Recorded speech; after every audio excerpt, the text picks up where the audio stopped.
In the 14th century, the world was a brutal place. War, disease, and poverty were rampant, and life was cheap. But amidst this darkness, there were those who refused to be broken. One such person was Jeanne de Clisson. Born in the mid-14th century, Jeanne was married off at a young age to a wealthy nobleman, Olivier III de Clisson.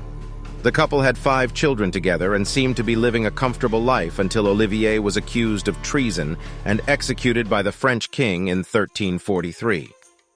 But here's where things get interesting. Jeanne didn't take the news lying down. She was determined to seek revenge on the French monarchy for what they had done to her beloved husband. Jeanne sold off her lands and possessions, bought a fleet of ships, and hired a crew of hardened sailors. She painted her ships black and had the sails dyed red, earning herself the nickname the Lioness of Brittany. Jeanne then set out to wage a personal war against the French, targeting their ships and slaughtering their crews. But Jeanne didn't just attack any French ships. She specifically went after those commanded by nobles and knights who had been involved in her husband's execution. And when she captured them, she had them all killed in the most brutal way possible, by beheading them with an axe. Jeanne's brutal tactics made her infamous throughout France, and she quickly became one of the most feared pirates on the high seas. But she wasn't content to just wreak havoc on the French.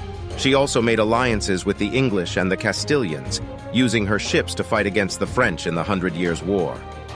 Jeanne's reign of terror lasted for 13 years, during which time she and her crew became incredibly wealthy from plundering French ships.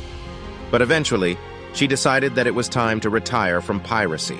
She sold her ships to the Castilian Navy, and in return, they gave her a pension for the rest of her life. So what happened to Jeanne after she retired from piracy? Well, she didn't exactly fade into obscurity. Instead, she settled in Hennebon, Brittany, where she became known for her charitable works and her support of the poor. She even went on a pilgrimage to Jerusalem, where she reportedly gave away all of her remaining wealth to those in need. Jeanne died in 1359 at the age of 63, but her legend lived on. Her story inspired countless tales of female pirates and warriors, and she has been immortalized in books, movies, and even video games. But the most amazing thing about Jeanne's story is that it's true. This fierce, uncompromising woman really did take on an entire monarchy to avenge her husband's death. And even though her methods were brutal, you can't help but admire her courage and determination.